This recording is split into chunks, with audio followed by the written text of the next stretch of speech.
안녕하세요. 저는 30대 직장인입니다. 이곳에서 많은 사연들을 접하면서 공감도 하고 위로도 받았었는데요. 제 사연도 한번 들려드리고 싶어 이렇게 글을 쓰게 되었습니다. 저는 어릴 적부터 안정적인 가정을 꾸리는 것이 꿈이었습니다. 친정집은 매우 가난했고 불우했어요. 엄마는 가난을 버티지 못해 제가 어릴 적에 집을 나갔고 아빠 혼자서 나와 동생을 키웠죠. 아빠는 정말 밤낮 없이 일을 했지만 가난은 가난을 키우기만 할 뿐 벗어나지 못하셨어요. 저는 정말 열심히 공부를 해서 좋은 대학을 가게 되었고 대학이 정해지자 과외를 하면서 생활비를 벌기 시작했습니다. 과외뿐만 아니라 카페, 식당 등 안 해본 아르바이트가 없었는데요. 카페 아르바이트를 하다가 만난 남자가 바로 남편이었어요. 남편은 평범한 집에서 나고 자란 사람이었습니다. 남편의 적극적인 대시에 외롭고 힘들었던 저는 남편에게 마음을 열었고 그렇게 결혼을 하게 되었어요. 경제적 상황이 좋은 것은 아니었던 친정이지만 의외로 시댁에서는 저를 딱히 반대하지 않으셨습니다.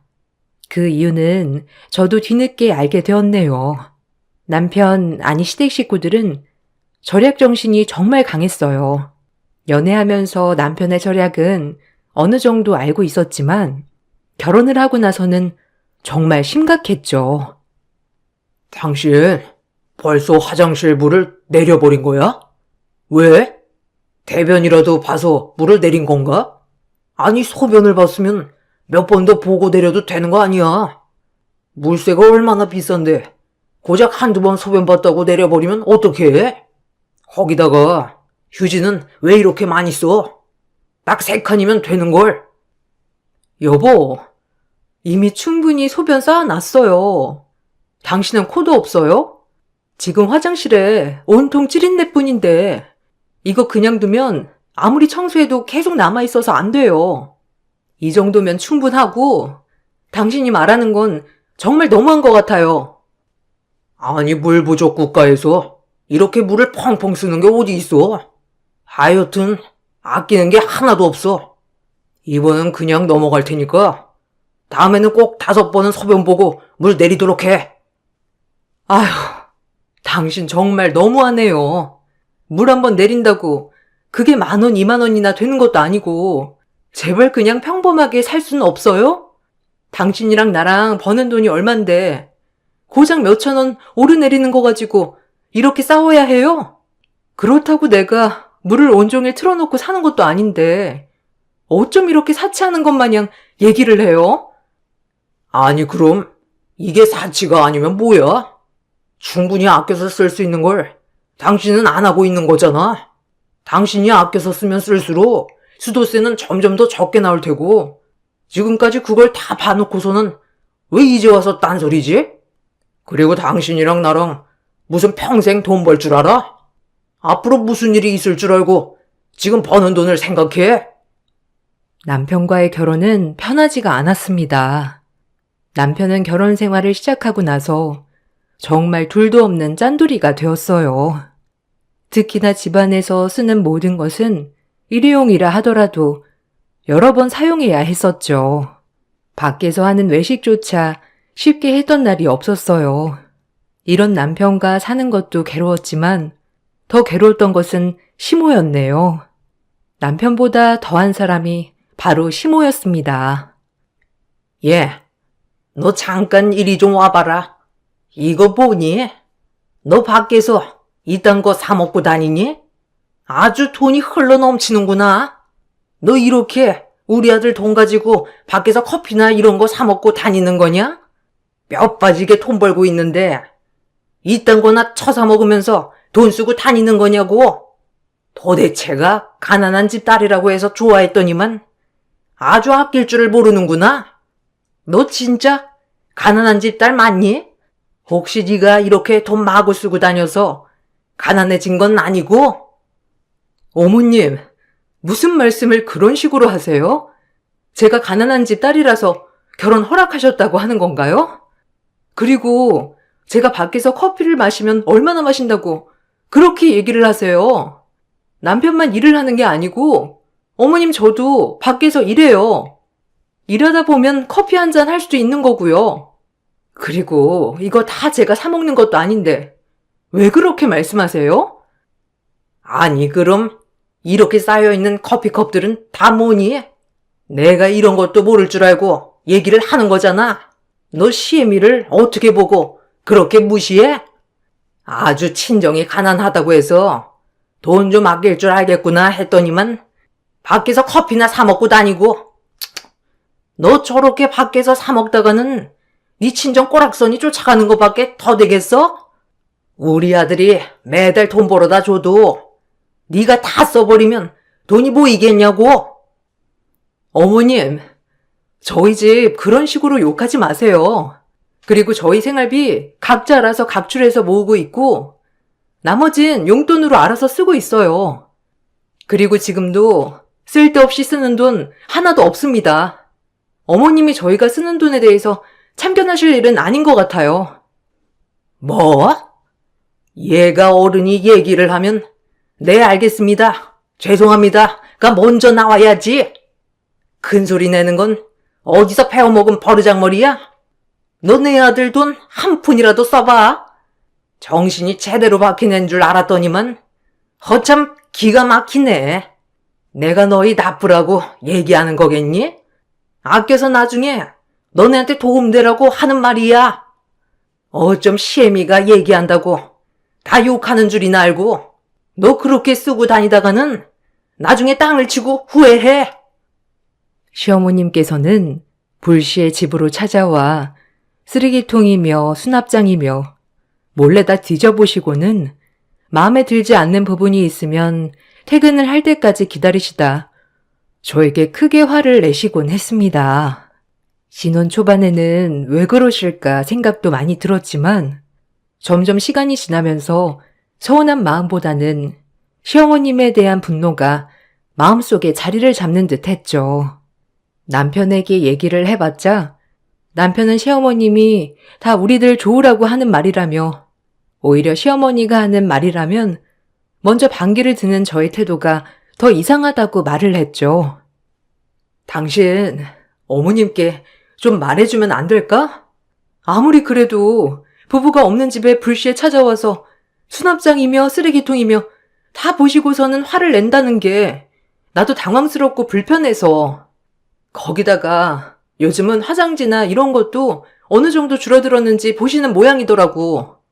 저번보다 화장지가 헐 많이 줄었다면서 얘기하시는데 정말 당황스럽고 어떻게 말을 해야 할까 싶더라고. 엄마가 우리 불편하라고 그러시겠어? 솔직히 당신 친정엄마도 안 계시는데 살림이라고는 제대로 본 적도 없잖아. 그래서 더 신경 써서 얘기를 해주시는 거지. 우리 엄마한테 따로 생활비 아끼는 법 배우겠다고 하는 지인분들도 많은데 왜 당신은 무조건 엄마 말이라면 반기를 들어? 그냥 엄마가 얘기를 하면 좋은 말이구나 하고 들으면 되지.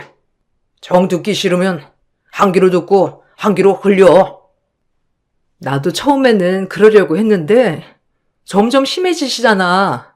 커피 하나 사 먹는 것도 눈치 보이고 거기다가 고지서나 이런 것도 다 보시는지 얼마나 쓰는지 알고 계시더라고. 뭔가 감시를 받는 듯한 느낌이 나니까 당신이 좀 잘 말을 해줘. 내가 그렇다고 사치를 하는 것도 아니잖아. 솔직히 이 정도면 나도 많이 아끼고 사는 거 아니야? 당신이? 당신은 진짜 안 아끼고 사는 거야. 마시고 싶은 커피도 마음껏 마시면서 무슨 아끼고 사는 거야? 우리 엄마는 엄청 아껴서 지금 살고 있는 집도 사시고 돈도 많이 모으시고 그러셨어. 이게 다 아버지 은퇴하시면 자식들한테 안기대고 편하게 사시려고 하는 거라니까. 엄마가 우리한테 나쁜 소리 하는 것도 아니고 엄마가 잘못하는 것도 없는데 무슨 말을 해?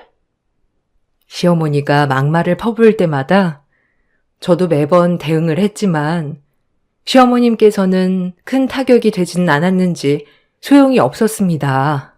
그래서 심하다 싶을 땐 남편에게 얘기를 해보기도 했는데 남편은 오히려 시어머니가 뭘 잘못했는지 모르겠다며 말을 하더라고요. 그런 남편의 태도에 황당하기도 하고 어이가 없기도 했죠. 더욱더 황당한 일은 시어머니는 집안일은 모두 아내인 제가 해야 된다는 것이었습니다. 제가 전업주부가 아닌 일을 하고 있음에도 불구하고 요즘 애들은 맞벌이는 필수라고 하면서도 집안일은 아내가 하는 일이라고 말을 하셨습니다.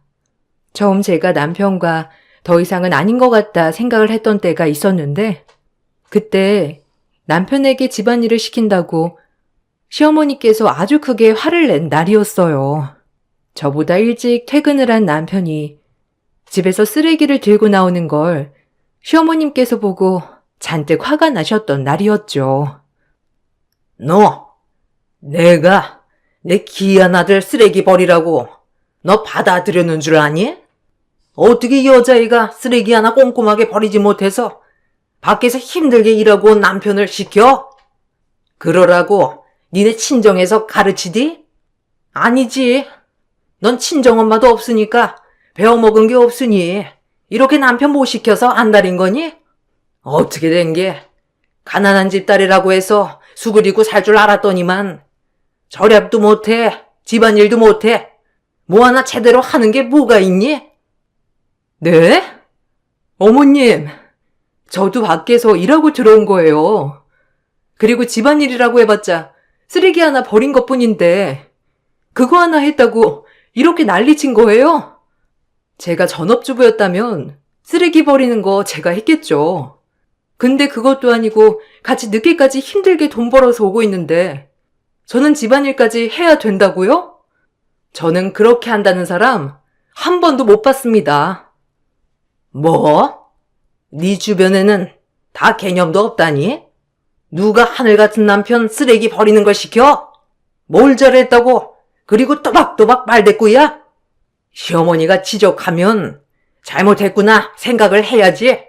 아유, 내가 정말 잘못 생각했다. 가난해서 양심은 있는 줄 알았더니만 가진 거 없으니 개념도 없는 줄 몰랐네. 너 우리 아들이 안 말렸으면 너 지금 당장 집에서 내쫓았을 거야, 알아? 어머님, 여기 제 집이에요. 결혼하기 전에 제가 제 명의로 입주한 제 집이라고요. 그리고 가난한 집 딸이라고 계속 말씀하시는데 그래서 개념이 없다는 건 어디서 들어서 하시는 말씀이세요? 어머님이 더 너무하세요. 정 그렇게 마음에 안 드시면 저도 그만하겠습니다. 남편이 일을 마치고 나서 종종 저보다 일찍 집에 도착하는 날이 있었지만 그동안은 집안일 하나 한 적이 없었어요. 그러다가 우연히 쓰레기를 보고 버리러 나온 남편을 시모가 마주하게 된 것이었죠. 시어머니께서는 남편에게 집안일을 시킨다며 노발대발 못할 말까지 다 하셨고 저는 그런 시어머님의 말과 행동에 너무나 질려버려 결혼 1년 차에 남편에게 더 이상 못 살겠다고 선언을 했습니다. 더 이상 저도 구질구질하게 절약하는 것도 눈치 보면서 먹고 싶은 커피 한 잔 사 먹지 못하는 것도 너무 힘이 들었거든요. 그렇지만 남편은 제가 더 이상 살 수 없다고 선언을 하자마자 자기가 지금까지 너무 잘못했다며 저에게 무릎 꿇고 빌기까지 했습니다. 여보, 내가 정말 미안해. 하도 엄마한테 적응돼서 그런지 이게 잘못된 건 줄 몰랐어. 엄마도 평생 그렇게 살았고 나도 그런 것만 보고 자라서 그런지 뭐가 잘못되었는지 몰랐나 봐. 정말 미안해. 그러니까 용서해줘.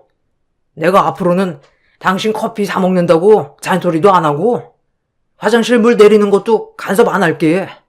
그러니까 제발 헤어지자는 얘기만 하지 말아줘. 당신 정말 웃긴다. 그렇게 어머님한테 들을 때는 옆에서 아무 소리도 안 하다가 내가 헤어지자고 하니까 이렇게 말하는 건 무슨 심보야? 난 더 이상 당신이랑 같이 살고 싶은 생각이 없어. 나도 엄연히 늦게까지 돈 벌고 있는데 왜 이렇게까지 눈치 보고 힘들게 살아야 하는지 이해가 안 가. 그러니까 당신도 힘 빼지 말고 그만 정리하자. 알았어. 내가 다 잘못했어. 집안일도 이제 같이 하고. 그래, 생활비도 이제는 당신이 다 관리해. 당신이 관리하게 할게. 어떻게 쓰던지 당신이 알아서 잘 관리하는 걸로 하자. 그러니까 여보, 내가 잘못했으니 헤어지자는 얘기만 하지 말아줘. 당신이랑 헤어지면 나 정말 못 살아. 엄마한테도 더 이상 집에 오지 말라고 할 테니까 한 번만 지켜봐줘. 남편의 태도에 저는 남편이 자신의 잘못을 뉘우쳤다고 생각을 했습니다. 그렇게 얼마 동안에는 남편은 집안일도 적극적으로 하고 말도 심하게 하지 않았죠. 그리고 매번 집으로 갑자기 들이닥치던 시어머님도 오지 않았습니다. 이런 상황이 좀 더 오래되었으면 좋았겠지만 사실 6개월도 채 되지 않아 다시 원상태로 돌아가 버렸습니다. 남편이 시어머님에게 강경하게 나오자 시어머님께서 밥도 안 먹고 몸져 누워버리셨죠. 저는 그런 시어머니를 무시했지만 남편은 무시하지 못했습니다. 결국 남편은 시어머님의 말을 들어주게 되었고 다시 효심지극한 아들로 돌아가게 되었습니다. 그 후로도 시모는 종종 저희 집을 급습해왔고 남편은 그런 시모를 적극적으로 말려주지 못하였죠. 집에 와서는 집안 구석구석 살펴보면서 살림은 어떻게 하고 있는지, 빨래 설거지는 밀린 건 없는지 다 확인을 하고 갔어요. 출근하기 전에 깨끗하게 정리를 하지 못하고 가면 퇴근을 할 때까지 기다리시기도 했습니다. 어머, 어머님, 이 시간까지 어쩐 일이세요? 아니, 집에 오시면 연락이라도 해주시지. 갑자기 이렇게 오시면 어머님이 집 정리하셨어요? 정리는 안 해주셔도 되는데 요즘 일이 바빠서 퇴근하고 나서 정리하고 있거든요. 아침에 오셨을 때 정리가 많이 안 되었을 텐데 그거 다 치우신 거세요? 그래 뭐 바쁜 건 알겠다만 그래도 집안 정리는 하고 살아야 하지 않겠니? 이렇게 어질러진 집안 꼴을 보면 우리 아들이 집에 오고 싶겠어? 아유, 너는 모르겠지만 남자는 이렇게 집안이 어지러우면 집에 오고 싶어 하지 않아. 그러니까 항상 깔끔하고 깨끗하게 청소도 해야지. 이런 거 원래 친정엄마가 알려주는 건데 너는 친정엄마가 없으니 내가 다 알려주는 거다. 고마워해. 아휴, 어머님, 저도 알죠. 저도 집에 들어오면 깨끗하고 정리 잘 된 집에 들어오고 싶지. 잘 정리되지 않은 집은 들어오고 싶지 않아요. 저도 마찬가지예요. 근데 집안일은 저 혼자 하는 것도 아니고 우선 남편 오면 어머님 말씀 잘 전해볼게요. 저 봐라. 말 한마디 지지 않고 다 받아줘야 속이 시원하니? 내가 너한테 좋은 말 해주는 거지. 아이고 무서워서 뭔 말을 못하겠네. 그리고 아들한테 들어보니 네가 월급 관리한다며? 요즘 잘 관리는 하고 있는 거니? 너 아들이 번 돈 가지고 쓸데없이 쓰고 있는 건 아니지? 혹시 관리하기 어려우면 나한테 맡기렴. 내가 그런 거 알뜰하게 잘하거든. 남편이 벌써 어머님한테 얘기를 했어요. 그냥 공용으로 쓰는 통장에 다 모은 거예요. 어떻게 사용하는지는 다 오픈을 하고 있어서 알고요. 뭐 저 혼자 관리 못할 정도로 큰 금액은 아니다 보니까 그다지 어렵진 않으니 걱정하지 마세요. 마치 저를 위해주는 척 하면서 비꼬는 시어머님의 말에 저는 진절머리가 나기 시작했습니다. 그러다가 한 사건이 벌어지게 되었죠. 그날은 휴일이라 밀린 집안일을 하기 위해서 잔뜩 정리를 하고 설거지를 하고 있었습니다. 요즘 급탕비가 많이 나와서 찬물로 설거지를 하고 있던 그때 갑자기 두 모자가 집으로 들어왔어요. 갑작스러운 상황에 영문도 모르고 쳐다보고 있으니 시모는 갑자기 저의 머리채를 잡고 끌기 시작했습니다. 야, 너 내가 통장 관리 네가 한다는 것에서부터 알아봤다. 이게 정말 이딴 식으로 돈 쓰려고 해? 감히 네가 내 아들 돈을 이렇게 쓴다고? 아주 그냥 똑똑한 척은 혼자 다 하더니만 이렇게 뒤통수 칠 준비하고 있었던 거니? 이게 정말 코딱지만한 돈 벌다가 남편 돈까지 네가 관리하니 네가 그 정도 능력이 되는 양 살았구나. 너 이제는 끝이다, 끝.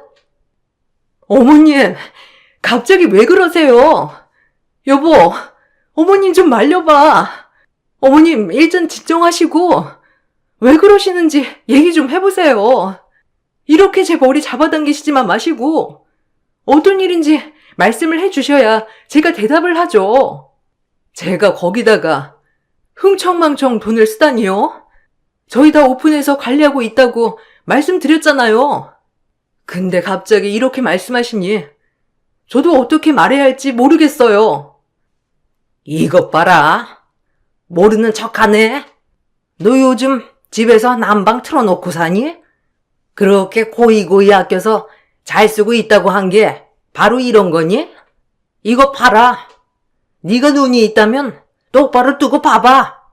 여기 보이지? 이번 달 관리비 내역서가 80만 원인 거.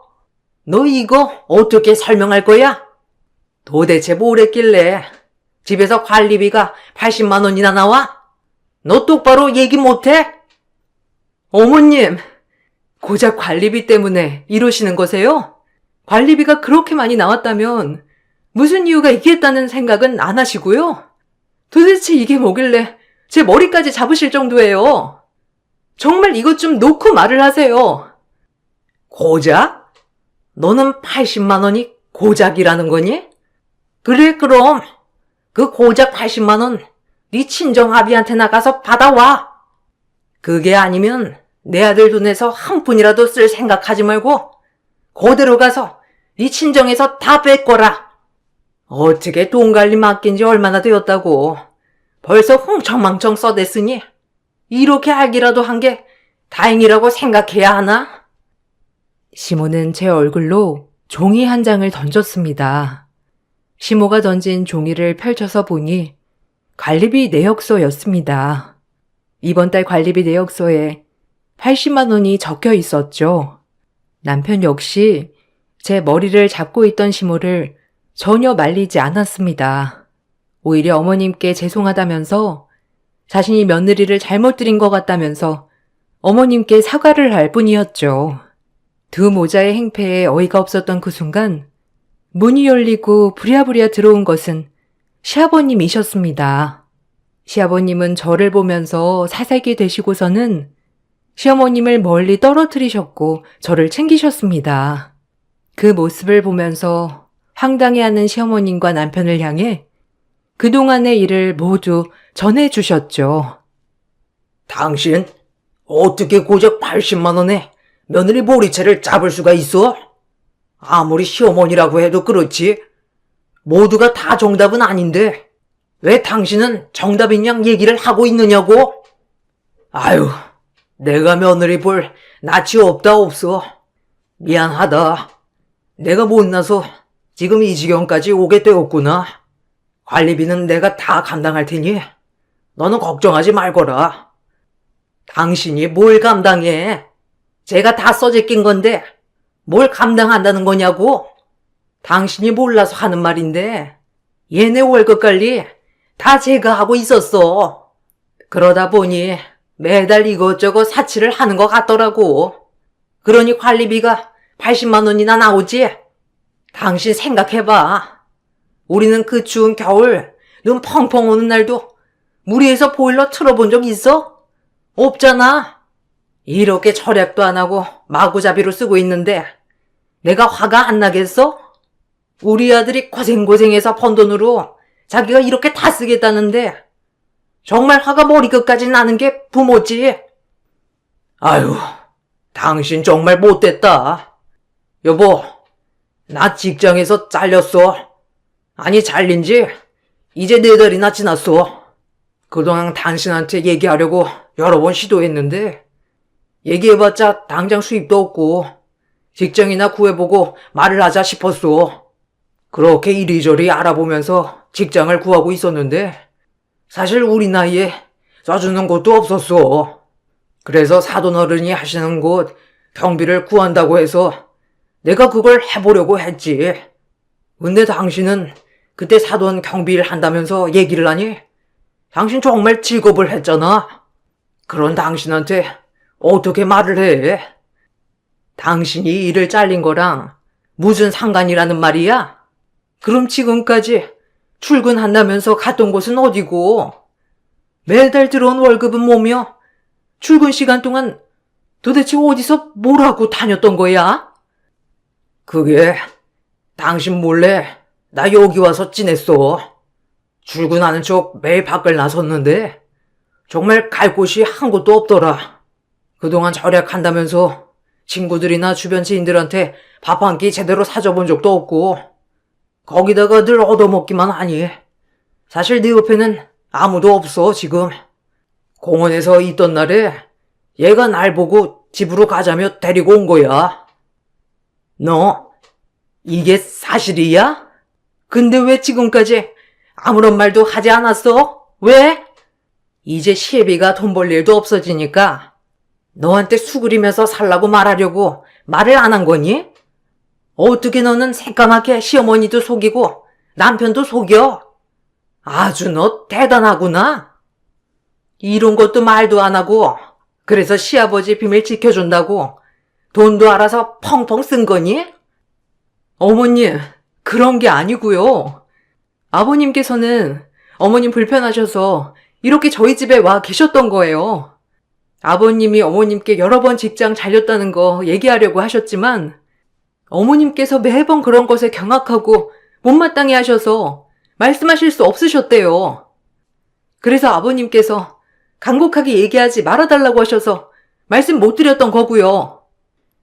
시어머님께서는 경비 일을 하고 있는 친정 아빠를 매번 옆에서 뭐라고 하셨습니다. 어디 가서 사돈 경비 일을 한다고 하면 다들 손가락질을 한다면서 시부 앞에서도 비하 발언을 서슴지 않게 하셨던 모양이더라고요. 그러다 보니 시부께서는 늙은 나이에 경비를 한다고 하면 난리가 나겠다 싶어 당분간은 직장에서 잘린 것을 숨기기로 하신 것이었죠. 그리고 직장에 다닌다는 핑계로 나와서 좀 더 편하게 있고 싶다고도 말을 하셨어요. 어머님, 아버님께서 정말 힘드셨어요. 아무리 추워도 집 보일러는커녕 전기장판도 1시간 이상 켜지 못하게 하시고 집은 등불도 안 켜시고 밥도 아침에 먹었던 거 그대로 저녁까지 챙겨 드시게 하셨잖아요. 씻는 것도 매번 찬물에 그런 게 너무 힘드셨대요. 그래서 저희 집에서 당분간 낮에 지내고 싶다고 하시길래 저희 집에 있는 동안에는 좀 편하게 지내시라고 난방도 펑펑 틀어드리고 온수바다 사우나도 하실 수 있도록 해드린 거예요. 예, 넌 왜 관리비 많이 나온 걸 시애비 탓을 하니? 너 우리 남편이 순진하다고 그걸 다 받아줄 거라 생각을 해? 아무리 그래도 그렇지. 직장에 잘린 걸 말 안 하는 게 내가 불편해서라고? 그런 게 어디 있니? 넌 말이나 되는 소리를 해. 그래, 당신이 한번 얘기를 해봐. 얘가 하는 말이 다 사실이야? 당신 집에 있는 게 싫어서 그동안 낮에 여기서 지냈어? 그래, 맞아. 며느리가 하는 말이 다 맞아. 솔직히 당신이랑 살면서 내가 따뜻한 물에 언제 목욕이나 한번 해봤어? 그리고 매번 설거지 할 때도 당신 찬물로만 설거지하게 하고 거기다가 감기 몸살에 추워해도 당신 보일러 한번 높게 켜보지도 않았잖아. 그러니 내가 당신이랑 같은 집에서 견딜 수나 있겠냐고. 그 관리비 다 내가 쓴 거다. 그러니 며느리한테 아무 소리 하지 마라. 시아버님의 이야기에 어머님께서는 경악을 금치 못하셨죠. 시아버님은 저에게 미안하고 고맙다는 말을 하시고서는 시어머님을 모시고 나가셨어요. 한 차례 폭풍우가 지난 듯이 사건이 터지고 시아버님께서는 시어머님께 황혼 이혼을 통보하셨습니다. 어머님께서는 그럴 수 없다고 극구 반대하셨지만 아버님께서는 그동안 변호사도 만나시면서 이런저런 준비를 다 해두셨더라고요. 사실 시모의 짠순이 행동은 이유가 있었습니다. 그동안 수십 년 동안 외벌이로 돈을 모으셨던 아버님의 재산을 어머님께서 투자를 하면서 탕진을 했던 것이었어요. 그렇게 시어머님께서는 땡전 한 푼 없이 집에서 쫓겨나게 되셨습니다. 시아버님께서는 남은 돈을 가지고 집을 처분해 시골로 내려가셨어요. 홀로 남은 어머님께서는 당연하듯이 남편과 살겠다고 나섰죠. 다짜고짜 짐을 챙겨서 저희 집으로 오신 시어머님께서는 안방을 비우라며 말을 하셨습니다. 나 이제 여기 와서 살란다. 나도 지긋지긋했는데 잘 됐지 뭐. 얘, 뭐하니? 안방 정리하지 않고 안방을 정리해야 내 짐도 넣어서 정리할 거 아니니? 얼른 움직여라. 오늘 다 못하면 내일 연차를 써서 정리를 하던지. 아유, 안 그래도 너한테 살림 좀 알려줘야 되겠다 싶었는데 잘 됐네. 이참에 나랑 살면서 살림도 좀 배우고 아끼는 법도 배우고 하자꾸나. 친정엄마도 없는데 내가 이렇게라도 알려줘야지. 네? 어머님, 여기 와서 사신다고요? 갑자기 이렇게 얘기를 하시면 어떡해요? 그리고 어머님, 저는 어머님이랑 같이 못 살아요. 어머님이랑 저랑 사이가 좋았던 것도 아니고 갑자기 이렇게 하시면 저도 굉장히 당황스럽네요. 어머님, 그러지 마시고 저희가 가까운 곳에 집 마련해 드릴 테니 거기서 지내시는 건 어떠세요? 이렇게 갑자기 같이 살게 되면 저도 어머님도 힘들죠. 당분간 집 구하실 때까지만 지내세요. 너 무슨 소리 하는 거니? 아들 집이 있는데 왜 내가 다른 집을 가? 나는 아들네 집에서 살란다. 정 불편하거든 네가 나가렴. 나 말리지 않으마. 우리 아들도 나랑 사는 걸 더 원하지. 너랑 사는 걸 원하겠니? 그렇지 아들? 쟤는 왜 저렇게 모든 게 계산적이고 그러니? 암튼 가기 전에 월급 관리 통장은 내놓고 가거라. 안 되겠네요. 그냥 두 분이서 오손도손 재미나게 사세요. 제가 여기서 빠져드리겠습니다. 사람이 염치가 있어야죠. 수십 년을 부대끼며 살아온 아버님도 못 살겠다고 나간 판국에 제가 어머님이랑 어떻게 사나요? 그 애틋한 아들이랑 산다고 하니 말리진 않겠습니다. 그럼 이 집에서 당장 나가주시죠. 뭐? 왜 우리가 나가니? 나갈 거면 네가 나가야지. 여기 우리 아들 집이야. 정 나가고 싶으면 내가 아니라 네가 나가야 하는 거 아니니? 너 정말 웃기는 애구나. 월급 통장 네가 관리한다고 집도 다 네 거라고 생각하는가 본데 이건 같이 사는 집이니 네 거 내 거가 어디 있니? 됐고 네가 그런다고 우리 아들이 눈 하나 깜빡할 줄 알아? 네가 가봤자 가난한 친정 아니겠니? 뭔가 착각하는 모양인데 이 집 제 겁니다. 그리고 이제는 당신네가 더 가난하죠. 지금 이 집은 제가 결혼 전에 준비한 돈인데 무슨 같이 사는 집이에요? 헛소리 하지 말고 나가세요. 당신도 같이 나가. 이제는 도저히 안 되겠다. 당신이랑 살다가는 스트레스 받아서 못 살겠어. 내가 그동안 무슨 정신으로 참았는지 이해가 안 되네. 우리 이제 정말 끝내자. 저는 두 사람을 모두 쫓아냈습니다. 저희가 살고 있었던 그 집은 결혼을 하기 전에 친정아빠가 한평생을 고이고이 모아둔 돈으로 작게나마 마련한 집이었습니다. 혹시나 결혼을 해서 제가 위축될까 싶어서 준비를 해주신 것이었어요. 그동안 시모가 했던 모든 메시지 통화 내역들을 모은 후 이혼을 청구했고 저희는 그렇게 헤어지게 되었습니다. 3년도 채 되지 않은 결혼 생활이 끝이 났어요. 그 후로 친정 식구들을 모두 집으로 불러 모았죠. 그렇게 시댁 식구들과의 인연이 끝이 나는 줄 알았는데 얼마 전 시모가 미안하다며 연락이 왔습니다. 아가, 미안하다. 내가 다 잘못했다. 내가 너무 염치가 없었지. 이렇게 될 거라고 생각도 못하고 내가 너한테 너무했던 것 같구나. 내가 진심으로 사과를 하고 싶은데 잠깐 볼 수 있겠니?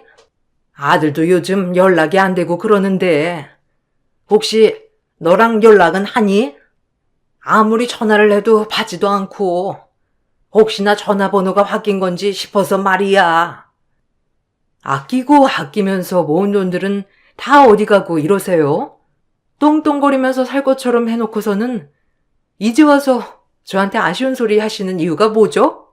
제가 갈 곳은 어차피 가난한 친정이라고 하셨잖아요. 왜요? 이제 와서 제 가난한 친정도 아쉬우신가요? 참 웃기네요. 저희 친정 이렇게 당신한테 비웃음 받을 만한 것도 아니었는데 제가 왜 그렇게 참아왔는지. 당신 이거 벌 받는 거야. 미안하다. 제발 나를 용서해다오. 우리 아들이랑 전화라도 한번 해주면 안 되겠니? 아무리 연락을 해도 받지를 않아서 그래. 네가 전화하면 그래도 받지 않겠니? 내가 미안하다. 아들이랑 다시 한번 잘해보면 안 되겠니? 나 정말 많이 반성하고 반성했어. 내가 그때 왜 그랬는지 모르겠구나. 한 번만 다시 잘 지내보면 안 될까? 이제는 당신들이라면 지긋지긋해. 이렇게 당신 전화 받는 것도 마지막입니다. 이렇게 다시 잘 지내보자고 뻔뻔하게 연락하는 걸 보니 아직도 반성은 못했네요. 그때 어떻게 했는지 아는 사람이라면 저한테 이렇게 염치 없이 전화하진 않았을 텐데요. 잘나신 분이시니 알아서 잘 사실 거라 생각합니다. 시모는 자신을 용서해달라며 연락이 왔지만 저는 거절을 했습니다. 그렇게 가난한 친정이라며 무시하던 저희 집은 조금씩 안정을 찾고 지금은 전보다 편안하게 지내고 있습니다. 반면에 미친 듯이 절약하면서 괴롭혔던 시댁은 다들 뿔뿔이 흩어져 지내고 있다고 하네요. 아마 자신이 무시하던 그 상황이 되어보니 이제는 후회를 하는 건가 싶기도 합니다. 저의 긴 글을 읽어주셔서 감사합니다. 여러분들에게 늘 행복한 일들만 가득하시길 바랄게요. 안녕하세요. 매일 사연만 보고 있다가 제 이야기도 함께 나누고 싶어 용기 내 사연을 전해봅니다. 저는 어릴 적 부모님을 사고로 잃고 할머니 손에서 자란 30대입니다. 고등학교를 졸업하고 할머니가 돌아가시게 되면서 생계를 위해서 지역 내 유명하다는 식당에서 일을 하게 되었어요. 처음에 식당 일을 할 때는 적응하기 어려웠지만 힘들 때마다 더 열심히 하려고 노력을 했어요.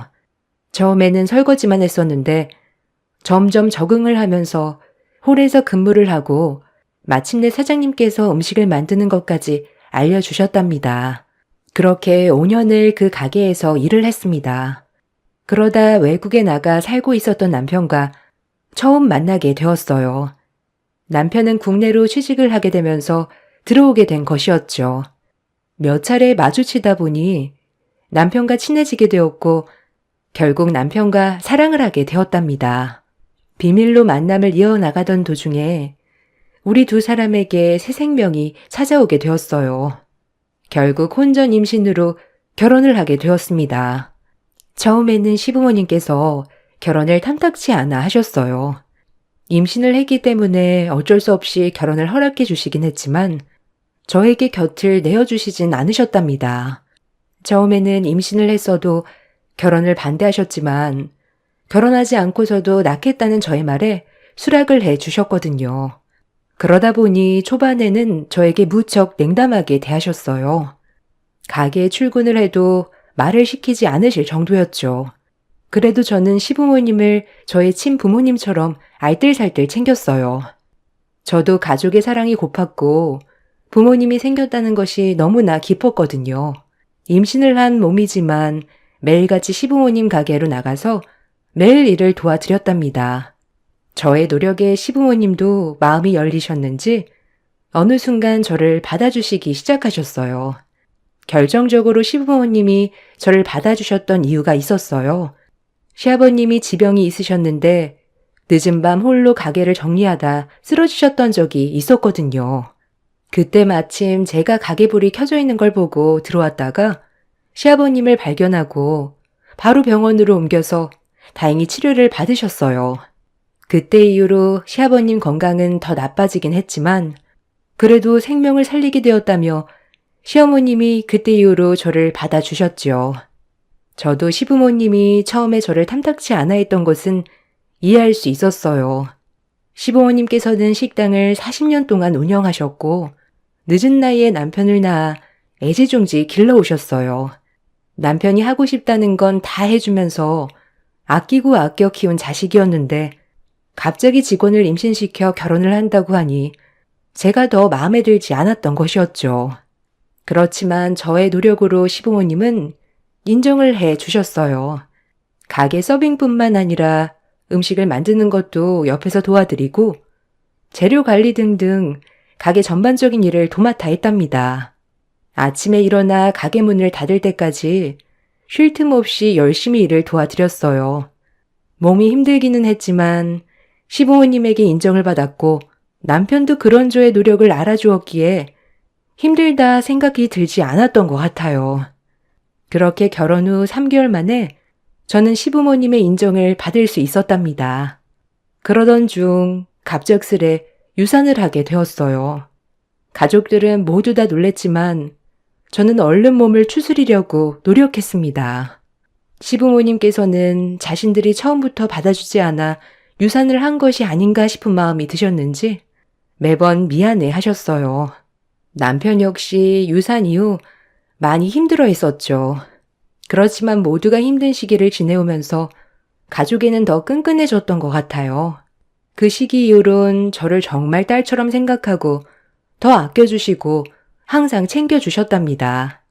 그렇게 결혼 5년차가 되고 난 후 저희는 여러모로 노력을 많이 했지만 아이가 생기지 않았어요. 주기적으로 병원에도 다니고 있었고 검진을 받아봤는데 결과는 특별하게 이상이 없다는 말만 들었을 뿐이었어요. 늘 아이를 갖고 싶어 했지만 어느 순간부터 남편은 아이를 갖지 말자는 이야기도 종종 꺼내오기도 했답니다. 그래도 저는 포기할 수 없어 병원을 꾸준하게 다니고 있었죠.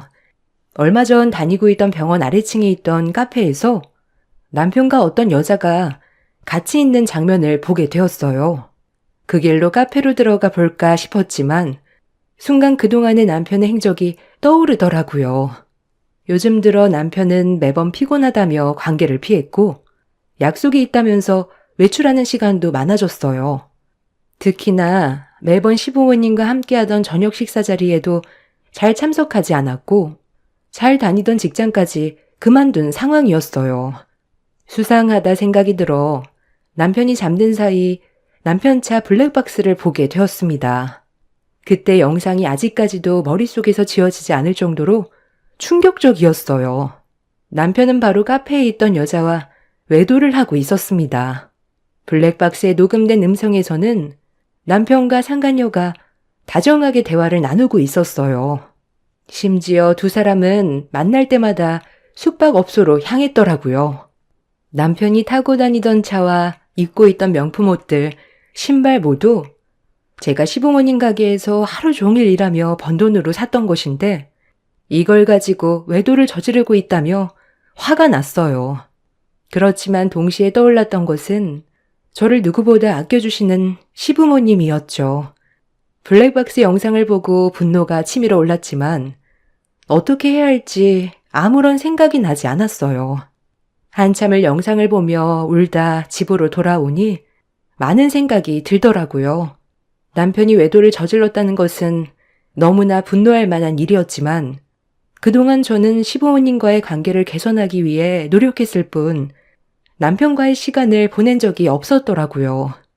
얼마 전까지만 하더라도 제가 고생하는 것이 싫다며 좋아하는 아이도 포기하겠다고 말한 남편이었기 때문에 외로워 그럴 수 있겠다는 생각이 들기도 했답니다. 조금 더 생각을 해보자 다짐을 하고 그렇게 며칠을 그대로 지내게 되었어요. 남편은 끝까지 아무렇지 않은 듯 평소와 다름없이 생활을 하더라고요. 슬며시 카페에서 남편을 봤다며 이야기를 꺼내봤는데 남편은 잠깐 놀랄 뿐 이후에 아는 지인일 뿐이라며 대수롭지 않게 넘어갔습니다. 처음에는 남편의 외도를 알았을 땐 속으로 참을 수 있을 거라 생각을 했었는데 충격이 컸는지 밥을 먹어도 소화가 되지 않고 잠도 오지 않았어요. 며칠 만에 살이 쭉 빠질 정도로 건강이 나빠지자 시부모님은 저의 상태를 보고 심각하게 걱정을 하셨어요. 시영아, 요즘 무슨 힘든 일 있니? 에휴, 도통 밥도 잘 못 먹고 살도 계속 빠지는 것 같아. 무슨 일 있어? 아니에요, 어머님. 집 대청소를 한다고 무리를 했더니 몸살이 났나 봐요. 아이고, 시영아. 이러다가 큰일 나겠다. 여보, 시영이 좀 며칠 쉬게 해주면 어때요? 그래, 그렇게 하자. 시영아, 네가 아프면 우리 마음이 더 아프니까 제발 며칠 좀 쉬어라. 약도 먹었고 괜찮아요. 저 없으면 어머님, 아버님 고생하시잖아요. 요즘 가게 손님들도 많이 오시는데 그냥 있을게요. 아니다. 돈이 뭐가 중요하겠니? 네 건강보다 중요한 건 없어. 부탁이니까 제발 들어가서 쉬고 건강 좀 챙겨. 이왕 이렇게 된 거 가게 정리하는 것도 좀 빠르게 알아봐야 되겠다. 네? 가게 이제 정리하시려고요? 그래. 아빠도 건강이 좋지 않고 나도 이제는 가게 운영하는 것도 힘들구나. 가게 정리를 하고 우리는 시골로 가려고. 사실 시부모님께서는 이제 연로하시고 건강도 좋지 않으셔서 가게를 정리하려고 하셨거든요. 그러다 보니 다른 직원분들도 하나둘씩 그만두셨던 터라 제가 없으면 두 분이서 가게를 보기 힘들었던 상황이었어요. 1년의 명절을 제외하고는 쉬지 않으셨던 시부모님께서 가게 문을 닫고서라도 저를 쉬게 하겠다며 이야기를 하셔서 저는 며칠 휴가를 보내게 되었답니다. 제가 아픈 와중에도 남편은 취업 자리를 알아본다며 일찍이 집을 비우더라고요. 상간녀를 만나러 갈 것이라 생각한 저는 지금이 아니면 정리를 할 기회가 없을 것 같다는 생각이 들었어요. 그래서 상간녀를 만나 단판을 지어야겠다 싶어서 남편 몰래 상간녀 연락처를 알아내서 만나자고 연락을 했습니다. 당황스러워할 거라 생각했던 상간녀는 오히려 저에게 꼭 만나고 싶었다며 말을 하더군요. 근처 카페에서 만난 상간녀는 놀라운 이야기를 털어놓기 시작했어요. 진수 씨, 기혼인 거 아시죠? 더 이상 만나지 않으셨으면 좋겠어요. 진수 오빠 아이를 가졌어요. 그동안 아이를 가지려고 노력해도 생기지 않았다면서요? 네? 아이를 가졌다고요? 남편도 알고 있어요? 오빠도 알고 있어요. 저희 이 아이 낳을 거예요. 그러니 그쪽에서 헤어져 주셔야 되겠네요. 저기요, 상간녀는 그쪽이에요. 임신했다고 하더라도 저는 이혼할 수 없어요. 그럼 소송을 하던지 어쩌던지 마음대로 하세요. 어차피 오빠도 당신이랑 더 이상 살 수 없다고 말했거든요. 절대로 이혼할 수 없으니 그렇게 아세요. 남편은 이혼하지 못할 겁니다.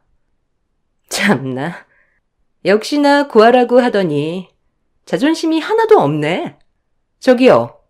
그쪽 남편이 당신 말고 내가 좋다고 하잖아. 당신만 사라지면 아이 낳고 오손도손 살겠다는데. 왜? 부모가 없으니 쫓겨나도 갈 데가 없어? 뭐라고요? 그렇잖아. 아이가 있는 것도 아니고 시부모님한테는 진수 오빠 한 명뿐인데 혹시 유산 같은 거 받을까 그래요? 그런 거 원하면 제가 위자료로 넉넉히 드릴게요. 그러니 이혼이나 빨리 해줘요.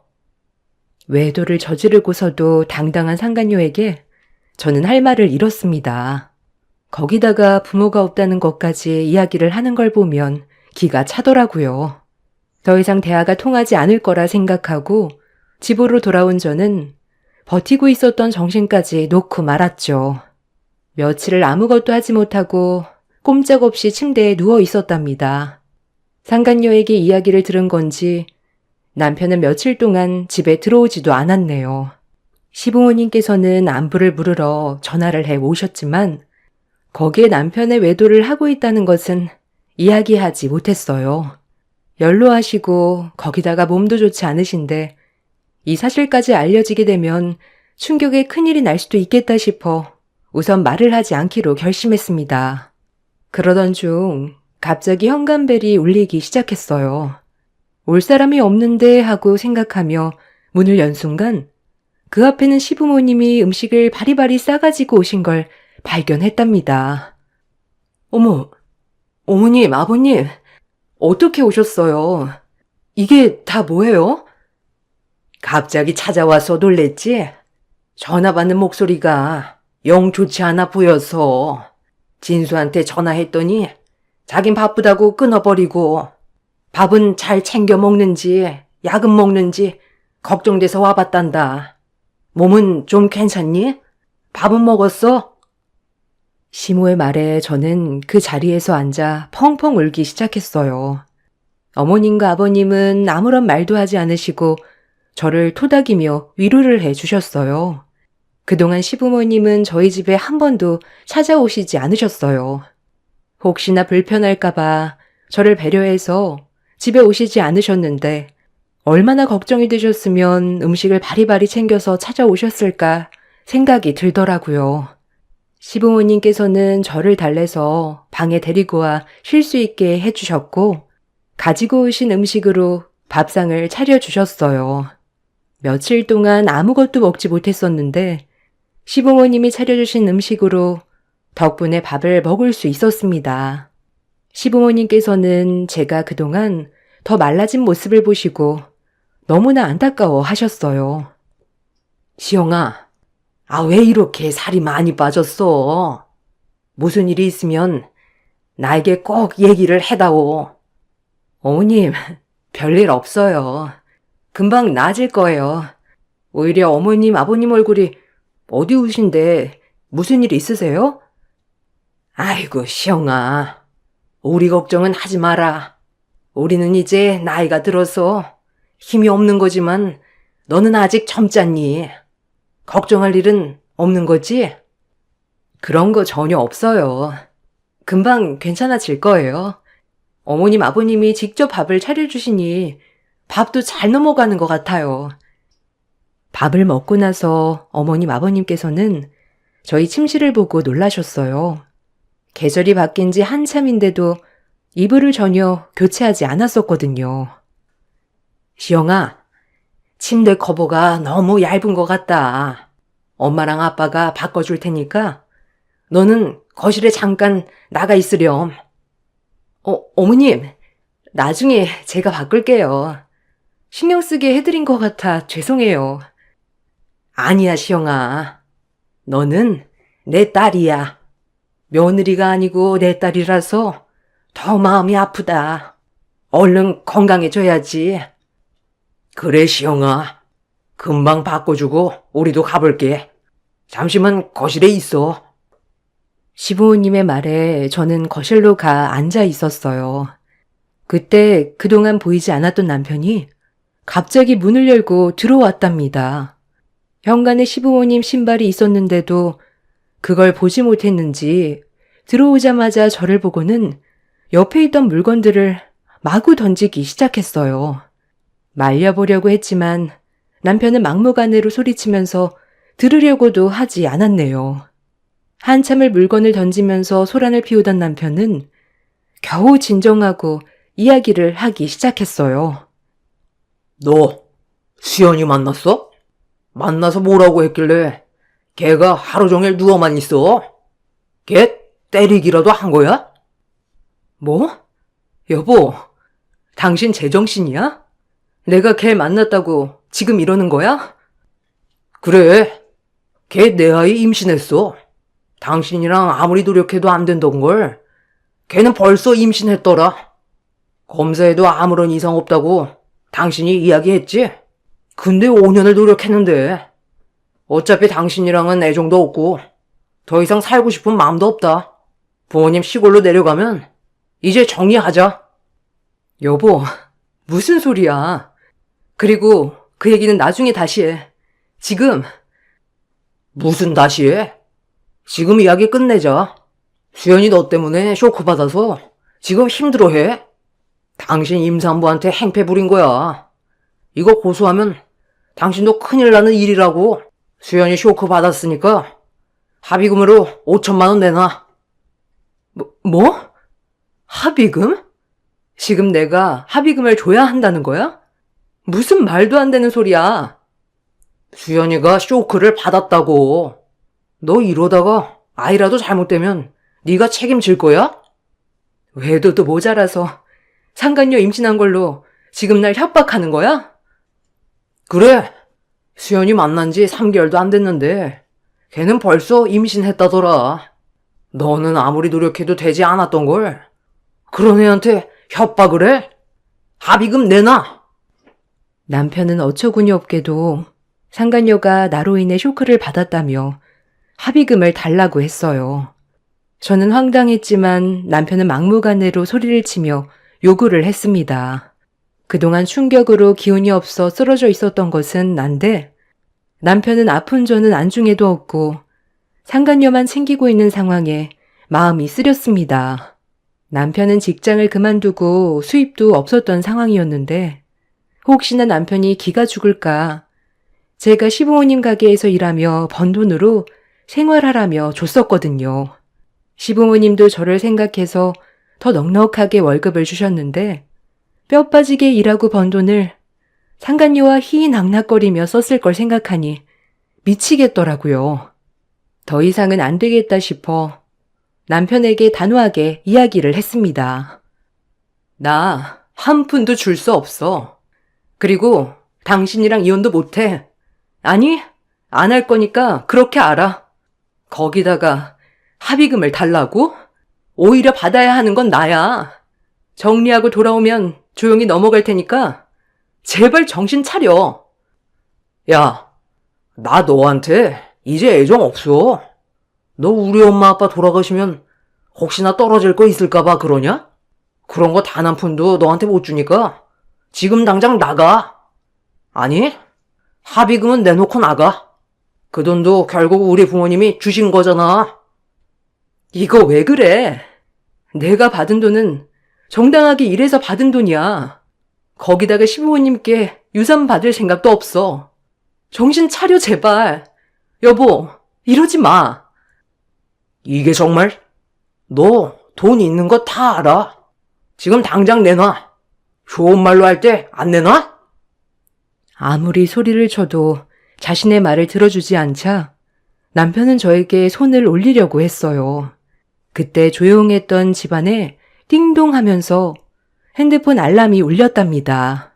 확인을 해보니 계좌에 계속해서 누군가가 몇천만 원씩 입금을 하고 있었어요.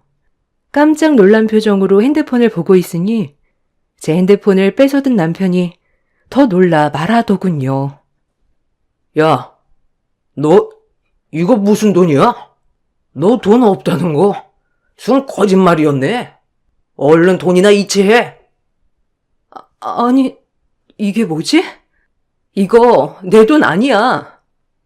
무슨 일일까 싶어서 들어가서 확인을 해보니까 보낸 사람이 바로 시어머니더라고요.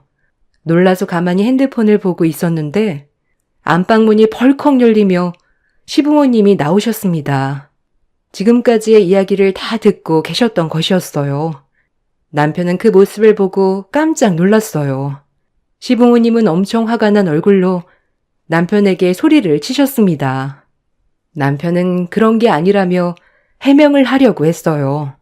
저도 처음 보는 시부모님 모습에 놀랐습니다. 매번 남편을 애지중지 대하셨기 때문에 살면서 한 번이라도 남편에게 싫은 소리 하시는 걸 듣지 못했거든요. 그렇지만 남편의 외도는 시부모님에게 매우 충격적인 사실이었나 보다 생각을 하고 있었습니다.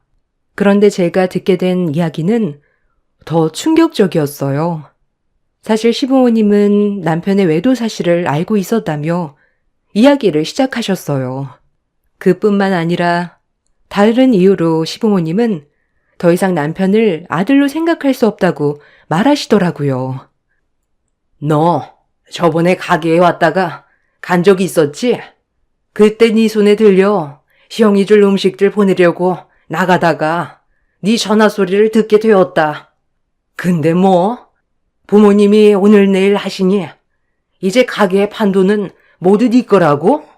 거기다 부모님 사망보험금이 어째? 엄마, 그게 아니라 그냥 해본 말이야. 진심이 아니고 내가 가진 게 없어서 그냥 하는 말이었어. 그냥 해본 말이라고? 너는 그때도 지금도 돈만 찾고 있는데 어떻게 그냥 해본 말이냐? 시영이는 지금 이 상황에서도 시부모님 걱정만 하는데 자식이라는 애가 돈 달라는 때 말고는 찾아오지도 않아? 아니야. 엄마, 아빠, 난 그런 게 아니고 내가 정말 자식 하나 잘못 키웠다. 시영아, 너무 미안하다. 이건 다 내 잘못이야. 시어머님은 남편을 향해 엄청난 말을 쏟아내셨어요. 알고 봤더니 남편은 얼마 전에 시부모님께 사업을 하겠노라며 자금을 대달라 찾아갔더라고요. 직장도 그만두고 제가 혼자서 가게 일을 하며 돈을 버는 게 미안하다며 자신도 떳떳하게 돈을 벌고 싶다고 이야기를 했다는데 사실 거짓말이었죠. 남편은 이미 시부모님이 가게를 정리하게 되면 정리하는 금액이 몇 억이 될 거라는 걸 알고 있었어요. 이미 가지고 있는 재산과 건물과 부동산을 처분했을 때의 금액까지 다 알아보고 난 후 시부모님을 찾아간 것이었죠. 시어머님은 더욱 분노하며 남편에게 화를 내기 시작하셨어요. 네 아버지 이제 살 날이 얼마 남지 않았다는 건 네가 잘 알지 않니? 그런데 아버지를 좀 더 오래 보고 싶단 내가 아버지 사망보험금을 알아보고 상간녀랑 살림을 차릴 생각을 해? 네가 제정신이야? 엄마, 살림을 차리려고 한 게 아니고 걔가 내 애를 임신했어. 엄마 알잖아. 나 아이 갖고 싶어 했던 거. 그래서 부모 목숨값으로 딴 여자랑 살림 차리고 사업하겠다고 한 거니? 그럼 어떡해. 지금 가지고 있는 게 없는데. 엄마, 시영이 이제 임신 못해. 5년이나 노력했는데 안 되는 걸 어떡해? 이 자식이? 너 같은 아빠는 있어서는 안 되니까 아기를 안 보내주는 거야. 아이가 안 생긴다고 외도를 해? 그런 게 아니고 우리는 이미 감정이 다 끝난 사이야. 엄마, 아빠 두 분도 손자보고 싶다고 하셨잖아요. 시영이랑은 이제 끝났어. 대신 수연이가 임신했대. 너 어떻게 이런 말을 아무렇지 않게 꺼내? 네가 내 아들이라고? 네가 어떻게? 시부모님은 분노하셨고 남편은 그런 시부모님의 모습에 당황스러워했어요. 그렇지만 이후의 말씀으로 이해할 수 있었어요. 시어머니는 갑자기 아들이 사업을 하겠다는 것이 탐탁지 않았고 그날은 이상하게 받아주기 싫었다고 하셨어요. 그래서 그냥 생각해보겠다며 돌려보냈다가 저에게 줄 음식을 들려보내려고 남편을 따라 나왔다고 해요. 문제는 남편이 밖에서 상간녀와 통화를 하는 소리를 시어머님이 듣게 된 것이었죠. 남편은 상간녀에게 이제 아버지도 돌아가실 날이 얼마 안 남았고 어머니도 아버지 돌아가시면 얼마 못 가실 거라며 사망보험금은 모두 자신의 차지라고 이야기를 한 거였어요. 거기다가 저와 이혼을 하게 되면 부모님은 재산을 넘겨줄 거라며 최대한 빨리 이혼을 하겠다는 이야기를 했던 거죠. 이 말을 들었던 시어머니는 제가 그동안 소가리를 하면서 살이 계속 빠졌다는 것을 알게 되셨고 그 후로 전화 통화를 했지만 꾹 참고 자신 걱정보다는 시부모님 건강을 걱정하는 모습을 보고 이대로는 안 되겠다 생각을 하셨다고 합니다. 난 시영이가 임신을 해서 받아준 게 아니었어. 누구보다 우리를 친부모처럼 챙기고 진심으로 대해서 받아준 거지. 손자도 다 필요 없다. 우리에게는 시영이가 더 중요해. 엄마, 무슨 말을 그렇게 해? 시영이는 남이야. 엄마, 시영이 우리 돈 보고 결혼한 거라고. 무슨 소리 하는 거냐? 네가 가게 일을 해본 적이나 있어? 시영이 아침 새벽부터 나와 마감할 때까지 있는다. 너는 평생을 부모님 가게라고 와서 일해본 적 있냐? 자기 몸 아파도 우리 몸을 더 걱정해주는 건 시영이밖에 없다. 아빠, 다 시영이가 속이려고 하는 거라니까. 유산한 것도 얘 때문이라고. 진수야, 너 아무리 그래도 그렇게 이야기하는 거 아니다. 그 임신한 몸으로 가게 운영하려고 시영이 밤낮 없이 일하다가 유산한 거야. 너는 평생을 도와주지 않았던 걸 시영이는 임신한 몸에 힘들어도 매일 나왔다고. 네가 유학을 가며 쓴 돈 살던지 모두 엄마 아빠가 너를 위해서 피땀 흘려서 번 돈이지만 너는 그거 한 번이라도 고마워한 적 있었니? 그런데 거기다가 외도나 저지르고 딴살림 차리겠다고 거짓말로 엄마에게 말을 해? 네가 어떻게 내 아들이야? 어떻게 네가 그럴 수 있어? 남편의 말에 저는 기가 찼지만 제가 분노를 하기 전에 시부모님께서 더 큰 분노로 화를 내주셨어요. 남편은 어디서 무얼 듣고 왔는지 제가 했던 모든 행동이 시부모님의 유산을 노리고 한 행동이라고 생각을 하더라고요. 그렇지만 저는 결혼 5년 후에도 결혼 전 3년 동안도 열심히 가게에서 일을 했고 정말 친부모처럼 시부모님을 대했어요. 이 정성이 시부모님에게 닿았던 건지 시부모님은 전적으로 제 편에 서서 이야기를 해주셨답니다. 이날 찾아오시게 된 것도 바로 가게가 정리가 되어서 저에게 재산을 분할해주고 남편과는 이혼하는 것이 좋겠다며 이야기를 하려고 했는데 마침 남편이 와서 집안을 들쓰고 다녔던 것이었죠. 남편은 오해라며 시부모님의 마음을 돌리기 위해 애를 썼지만 시부모님은 냉정하셨어요.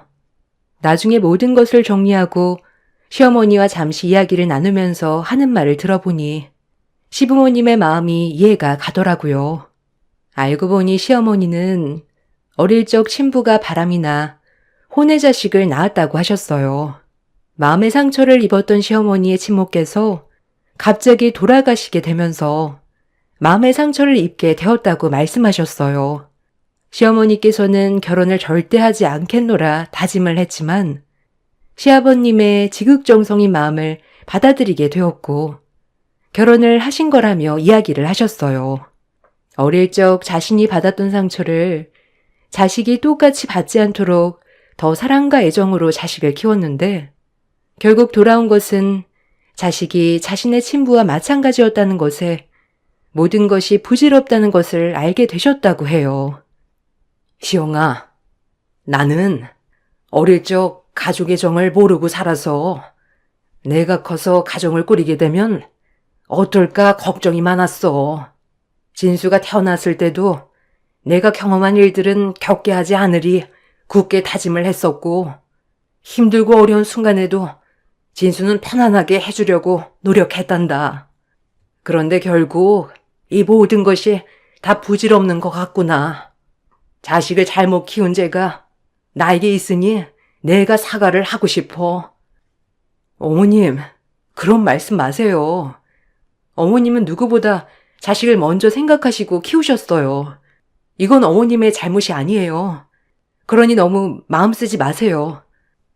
진수 아빠도 이제 살 날이 얼마 남지 않았는데 이대로 재산을 진수에게 물려주게 되면 그동안 고생한 것들이 다 물건품처럼 사라질 것 같았단다.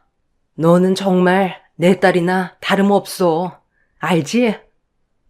우리가 냉정하게 대했던 그때도 너는 오히려 우리를 부모처럼 모시고 따라주었지. 그때 벌을 받고 있는지도 모르겠다. 어머님, 건강하셔야죠. 아버님도 건강하게 오래오래 사셔야 돼요. 이후 시부모님은 가게도 정리를 하시고 시골로 내려가 정착을 하셨어요. 가게를 정리하면서 생긴 50억은 며칠에 나눠서 제 계좌로 입금이 되었습니다. 계속해서 저는 시부모님께 돈을 돌려드리려고 했지만 시부모님은 끝까지 거절을 하셨어요. 오히려 자신들의 가게를 지금까지 운영하고 키울 수 있었던 것은 제 덕이라며 그 값을 치룬 거라고 하셨어요. 저는 시부모님의 은혜를 잊지 않기 위해 시부모님이 계시는 곳으로 이사를 가서 근처에서 조그마한 가게를 열게 되었어요. 남편과는 이혼을 하였죠. 이미 몸과 마음이 모두 지쳐 있었지만 상간녀 소송도 악착같이 해서 받아냈어요. 며칠 후에 지인들에게 들어보니 상간녀는 임신을 한 게 아니었다고 하더라고요. 지역에서도 규모가 있는 가게 외동 아들이었던 남편이 받을 재산이 많다는 소문을 듣고 남편에게 접근을 했던 거였다며 결국 두 사람은 헤어졌다고 전해 들었어요. 남편은 저와 이혼을 하면서 집에서도 쫓겨나게 되었고 빈털터리가 되었어요. 부모에게 버림받았다는 사실을 알게 된 상간녀가 임신은 거짓이었다며 털어놓게 되었던 것이었죠. 이후에 남편은 시부모님을 찾아 용서를 구하고 있다는 소식을 들었지만 시부모님은 남편을 받아들이진 않으셨어요. 시아버님은 병원으로 돌아가시게 되었고 장례를 치르면서 한번 남편의 모습을 보았습니다. 그 이후에는 본 적이 없네요. 시아버님이 돌아가시고 시어머님이 혼자 되시면서 저는 시어머님께 함께 살자고 이야기를 드려봤지만 시어머님은 같이 지내는 것은 아닌 것 같다며 거절하셨어요. 그래도 계속 시어머님께 같이 살자고 매일 찾아갔고 지금은 옆집에서 지내시고 계시답니다. 중간중간 남편이 시어머님을 보러 오는 것 같지만 시어머님은 찾아오는 남편을 그대로 보내시는 것 같더라고요. 저에게는 지인을 통해서 연락이 계속해 오고 있지만 남편과는 이제는 끝난 사이라 생각을 하고 있어요. 처음에는 나의 20대 청춘을 함께했던 사람들이었기 때문에 더욱 힘들고 어려웠지만 여러 일들이 지나고 지금은 마음이 많이 안정을 찾게 되었답니다. 그때 당시에는 아이가 생기지 않아 정말 고민이 많았는데 한편으로는 아이가 없었기 때문에 더 냉정하게 끝낼 수 있지 않았을까 생각을 해요. 한편으로는 아무리 그래도 시부모님은 시부모님이라는 이야기도 많았거든요. 그렇지만 저는 친부모님과 다를 바 없이 제가 성인이 되고 나서 지금까지 저에게 많은 것을 베풀어 주셨던 분이기 때문에 함께 지내고 싶었어요. 피보다 진한 것은 없다고 하지만 그렇지 않은 경우가 바로 이런 것이겠죠. 가족이라는 것을 저도 제대로 못 느끼고 살아왔기 때문에 항상 고프고 그리운 것이었어요. 사실 남편이 외도를 저지르고 있었다는 것을 알고 난 후 부모님과 같았던 시부모님께서 저에게 등을 돌리시진 않을까 두려운 것도 컸었거든요. 그렇지만 저의 예상과는 다르게 시부모님은 전적으로 제 편이 되어주셨고 끝까지 친부모님처럼 지지해 주셨습니다. 남편과의 가정은 더 이상 이어질 수 없지만 그래도 나를 사랑하고 내 편에 서주는 부모님을 만나게 되어서 다행이라 생각합니다. 긴 글 읽어주셔서 감사합니다.